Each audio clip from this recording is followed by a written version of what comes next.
Welcome to STV. నా పేరు శ్రావ్య. Bulletin updates చూద్దాం. కోవూరు పంచాయతీ పరిధిలోని ఎన్ఎస్ఆర్ కాలనీలో జిల్లా ఎస్పీ అజిత వైజెంట్ల సూచనల మేరకు రూరల్ డీఎస్పీ శ్రీనివాసరావు ఆధ్వర్యంలో కోవూరు సిఐ సుధాకర్ రెడ్డి 30 మంది పోలీసు బృందంతో కలిసి కాటన్ సెర్చ్ నిర్వహించారు. ప్రతి ఇంటిని క్షుణ్ణంగా పరిశీలించి సరైన పత్రాలు లేని 24 అనుమానిత బైకులను స్వాధీనం చేసుకున్నారు.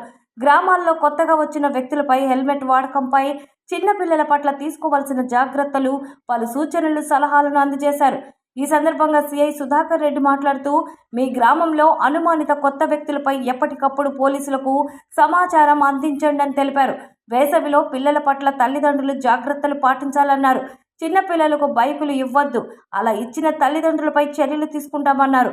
ఆడపిల్లల పట్ల తల్లిదండ్రులు జాగ్రత్తలు పాటిస్తూ మంచి చెడులపై అవగాహన కల్పించాలని తెలిపారు.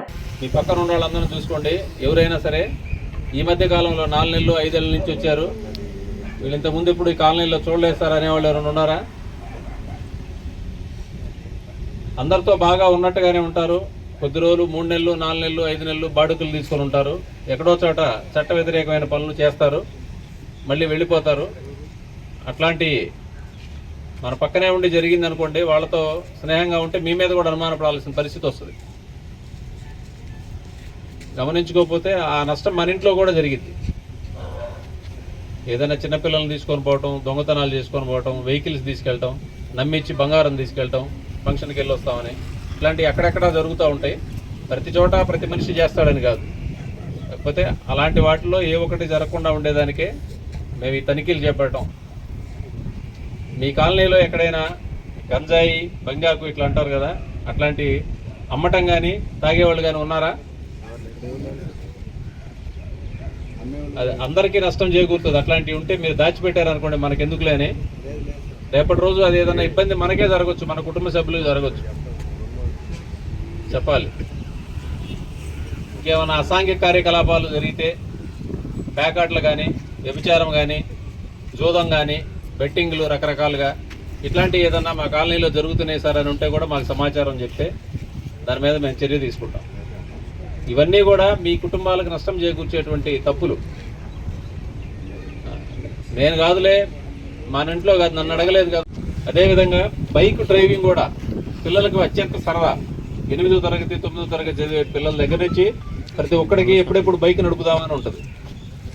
ఇంట్లో తండ్రి లేకుండా బయటికి ఏదో వెళ్తే తాళం తీసుకొని పోవటం, లేదా వాళ్ళ అమ్మను బతిమలాడో బెదిరించో బండి తీసుకొని పోవటం, లేదా పక్కన ఏదో తెలిసింది బాబాయ్దో మేనమావదో బండి అడగటం, ఇట్లా చేయటం. వాడికి డ్రైవింగ్ మొత్తం పూర్తిగా రాదు. ఒకవేళ వాడికి డ్రైవింగ్ వచ్చినా రోడ్డు మీద అటువైపు ఇటువైపు గమనించేంత అవకాశం ఉండదు వాళ్ళకి. చాలామంది అట్లా రోడ్డు ప్రమాదాలకు గురయ్యి తీవ్రమైన దెబ్బలు తగిలి కొన్నిసార్లు దురదృష్టవశాత్తు ప్రాణాలు కూడా కోల్పోయేటువంటి సంఘటనలు మేము చూస్తూ ఉన్నాం. మైనర్లు, చిన్న పిల్లలకు కూడా ఎట్టి పరిస్థితుల్లో మీరు బైకులు ఇవ్వద్దు. మనమంతా వార్తలు పేపర్లో చూస్తూ ఉన్నాం. చిన్నపిల్లలపైన లైంగిక నేరాలు, ఇది కూడా మీరందరూ గమనించాల్సిన విషయం. దగ్గర బంధువులు, మన ఇంటి చుట్టుపక్కల ఉండేటువంటి మనుషులు, బాగా తెలిసిన వాళ్ళు కూడా కొన్నిసార్లు చిన్నపిల్లల మీద చేయకూడనటువంటి తప్పుడు పనులు చేస్తూ ఉన్నాయి, మనం గమనిస్తున్నాం. కాబట్టి ఆడపిల్లలకి జాగ్రత్తలు చెప్పుకోవాలి. ఇంట్లో తండ్రి కానీ తల్లి కానీ ఎవరన్నా నిన్ను తప్పుగా తాకితే, నీతో తప్పుగా మాట్లాడితే, ఇలా చేస్తే నువ్వు వెంటనే అమ్మకి చెప్పాలి, మాకు చెప్పాలి ఇమీడియట్గా. అట్లాంటి వాళ్ళ దగ్గర నుంచి గట్టిగా అరుచుకుంటూ వచ్చేసేయాలి అక్కడి నుంచి అని చెప్పాలి. చెప్పకపోతే తప్పు జరిగిపోయిన తర్వాత మనం బాధపడాల్సి వస్తుంది. కేసు ఇవన్నీ వ్యవహారాలు వేరైనా వాళ్ళకి, చిన్నపిల్లలకి ఆ చిన్న వయసులో ఒక మచ్చలాగా ఉండిపోతుంది, జీవితాంతం భయపడతా ఉంటారు. కాబట్టి మన పిల్లలకి మనమే చెప్పుకోవాలి. ఖచ్చితంగా ప్రతి ఇంట్లో పిల్లలకి ఎవరితో ఎలా ఉండాలనే చెప్పాలా. మగ పిల్లలకు కూడా చెప్పాలి, ఆడపిల్లలతో ఎంతవరకు ఉండాలి, ఏం మాట్లాడాలి. పిచ్చి చేష్టలు చేస్తే కాళ్ళు ఇరగొట్టి ఇంట్లో కూర్చోబెడతామని చెప్పి చెప్పాలా. చెప్పకపోతే మీ పిల్లడు రేపు ఇరుక్కుంటాడు ఏదో దానిలో తప్పు చేసి.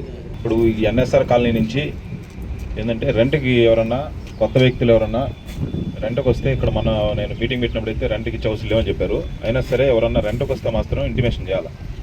ఫ్యామిలీస్కి వస్తే పర్లేదు, కానీ ఎవరైనా యంగ్స్టర్లు అలా రెంట్కి వచ్చి ఉంటే మాత్రం మీ కాలనీ ఇది మీరుండే ఏరియా కాబట్టి మీరే ఇంటిమేషన్ చేయాలి. పోలీసు వాళ్ళు అన్ని ఏరియాలు అంటే కవర్ చేయడం అనేది కష్టం కాబట్టి మీరు ఇంటిమేషన్ చేస్తే మేము ఎంక్వైరీ చేస్తాం వాళ్ళ మీద.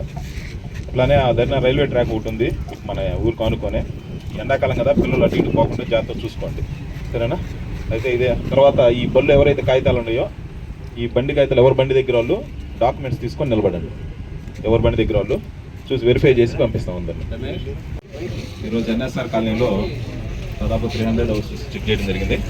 ఈ 300 హౌసెస్లో ఒక 30 మెంబర్స్ పోలీస్ పర్సనల్ ఆఫీసర్లు, పోలీస్ పర్సనల్ మొత్తం కలిపి 30 మెంబర్తో సెర్చ్ ఆపరేషన్ చేస్తూ 24 బైకులు సరైన పత్రాలు లేని వెహికల్ని సీజ్ చేయడం జరిగింది. ఇప్పుడు ఒకసారి వెరిఫై చేసి సరైన పత్రాలు ఉంటే పంపిస్తాం, లేకపోతే సీజ్ చేసి ప్రొసీజర్ ప్రకారం చేస్తాం. ఇవి ఇప్పటి వరకు ఉన్న bulletin updates. Keep watching STV.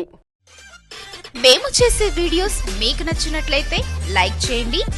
అలాగే మరిన్ని ఇంట్రెస్టింగ్ అప్డేట్స్ కోసం మా STV తెలుగు ఛానల్ ని సబ్స్క్రైబ్ చేసుకోండి.